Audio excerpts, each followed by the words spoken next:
Now I'm going to be talking about Gestalt therapy. And Gestalt therapy is really in the family of the existential approaches and person-centered approaches. These three therapies share some common denominators, which I'll try to mention. So again, if you see similarities in Gestalt therapy with existential therapy and person-centered therapy, it's because they do share some common ground. Gestalt therapy is, again, a theory that I'm very drawn to because it stresses so many things that I think are so valuable. One is the relationship. That's foundational. And by the way, I want you to be able to separate the founder of this approach, who was Fritz Perls primarily, with more current and modern day Gestalt therapy. Although Fritz Perls was the originator of this approach, and to some extent Laura Perls was a co-founder, and she helped bring more sound approach to what Fritz Perls originally proposed. But currently, modern day Gestalt therapy looks very different. It's less confrontational, less abrasive. Fritz Perls tended to be abrasive. He was even somewhat narcissistic, and I'm not going to go into all of that now. But one of the things that original and current Gestalt therapy stresses is awareness. Gestalt therapists say that moment by moment things are happening and our awareness is shifting. And what's figural and what's central is not shifts from moment to moment. And that's what the Gestalt therapist pays attention to. Gestalt therapist pays attention to what is happening moment by moment. So in Gestalt therapy, if you're a Gestalt therapist, you're interested in not leading the client, but in following the client. So I'll notice what happened. I noticed a shift took place in your body, or all of a sudden something happened non-verbally, and I'll talk about that. Gestalt therapists talk about the what and how, not so much the why. Gestalt therapists rarely ask, why do you feel sad? But a Gestalt therapist might well say, so what is it that you're experiencing when you say you feel sad? And how are you experiencing that? So if you're my client and you say, I'm anxious, I'll probably say, how are you experiencing that in your body? Where are you experiencing your sadness or your anxiety? And you might say, well, in my stomach, I'm feeling like a tight knot. Then I'll probably ask you to exaggerate that tightness or even to give it personality. If your tight knot had a voice, what might it say? Everything in Gestalt therapy is brought into the here and now. The here and now is fundamentally important. So if you're talking about something in the past, and Gestalt therapists are interested in the past, but they'll ask you to bring it in the here and now. So if you're talking about when you were 6 years old, an event in your life, I might say, could you become that 6-year-old and bring in those feelings, those experiences, but right here and now. So everything in Gestalt is in the present. And there's so much power in the present. You see, again, it sounds simple to stay in the here and now, but it's very difficult. It certainly is for me. Oftentimes, when I'm in a moment, I'm thinking about how can I hang on to that moment if I'm appreciating it. If I'm watching a sunset, for example, how can I keep this moment? Gestalt therapy would say it's very important to flow with experience, which is constantly shifting. If we have a future anxiety, Gestalt therapists would say, can you bring that future into the here and now? So this approach is saying fundamentally, if you can pay attention to what the client is experiencing, moment by moment, following that, that's how you need to construct your therapy. If I get ahead of the client and start thinking about an agenda, particularly if it's my own agenda, I'm going to lose the client. So Gestalt therapy says we co-construct the agenda. And something I want to talk about that's fundamentally Gestalt is the difference between techniques and experiments. Techniques are some things like the hot seat or the empty chair that have typically been thought of as Gestalt. Sometimes a Gestalt therapist might say, you're talking about your father, you're talking about your mother. Could you put that person in the empty chair and talk to that person as though he or she is here now? That's a technique. It's not an experiment, really. And there are a number of other techniques, like making the rounds, the technique of exaggerating. So a client may have a very soft voice, and a Gestalt therapist might say, could you exaggerate that and even talk softer?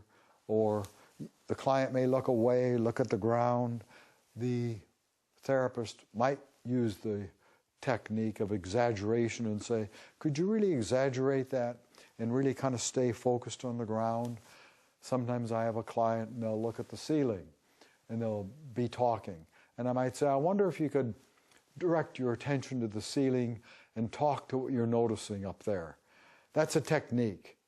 Now, Gestalt therapists are less interested in prefabricated techniques than they are with experiments.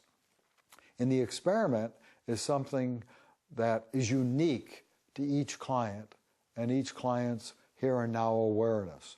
So an experiment is something that grows out of something that's happening in the here and now encounter. So if a client were to say something like, I'd like to be a little bit more assertive, then you can say, I have an idea. How can you bring that into the room right now? See, so the experiment is something that is unique. It's a one-time endeavor with your client. And experiments often grow out of paying attention to a client's language. Sometimes a client might use words like should and must and self-critical language. A therapist will notice the client's language and say, I notice you're using a lot of critical language, and I wonder if we could talk about that. You see, a Gestalt therapist also notices the client's non-verbal language. That's very important. See, so if a client is shifting the language or the nonverbals, and if there's a shift in the way a client is appearing and looking, the therapist might call attention to that and say, I noticed all of a sudden you kind of teared up. Or I noticed as you were talking about something that was sad, a smile came about. Could we go back to that? What was that about? And the client might then say, well, I was sad and I was afraid that if I stayed with that, that I would start crying. And so I was very aware that there was a smile. Now, the Gestalt therapist would say, so could you stay with that sadness a bit longer? Could you stay a little bit longer with your fear of crying? Could we talk about that? You see, so the Gestalt therapist wants to stay with what is with the client, moment by moment by moment, and suggest experiments. If a client, let's say, is somewhat timid, the therapist might say, I'm noticing that you're very hesitant and that you're very cautious and that you think before you speak. And the client might say something like, yeah, I'm very aware of wanting to get it right. So I'm editing before I speak. I'm rehearsing before I say any sentence. And the therapist might say, Gestalt therapist might say, you know, I'd really be interested in hearing the unedited version. So would you be willing to edit out loud? Would you be willing to rehearse out loud so that both of us know what's going on with you rather than doing it, privately? So a good example of an experiment might be rehearsing out loud, doing the editing out loud, you see.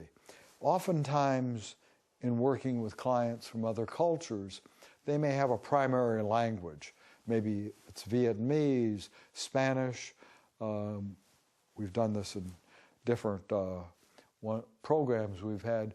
We might ask a client to speak in their primary language, particularly if we're thinking that that will free them up to do more emotional and more present-centered work. So I might say to a client, I wonder if you could say what you've been saying, but bring the person into the room, whoever that person happens to be, but speak to your mother or your father or your brother or your sister, your partner, but in your primary language. Let's say in Spanish.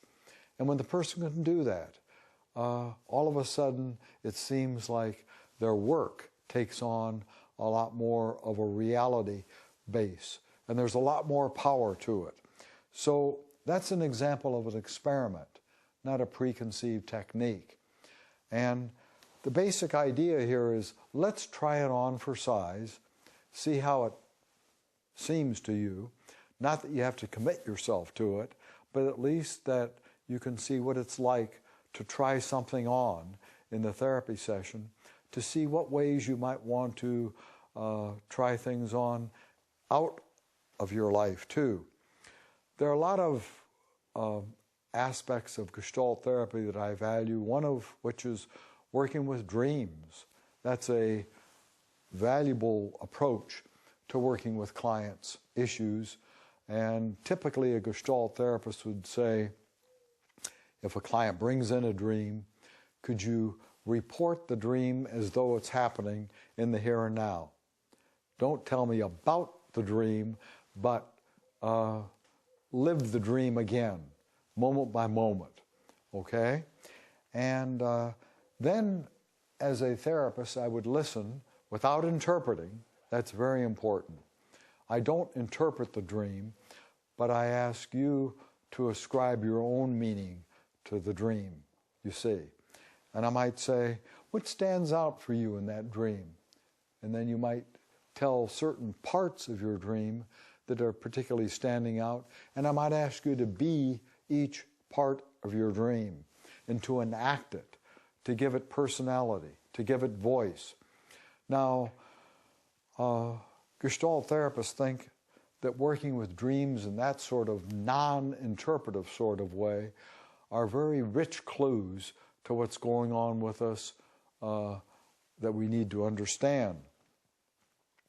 Let me mention a few things about Gestalt therapy from a multicultural perspective.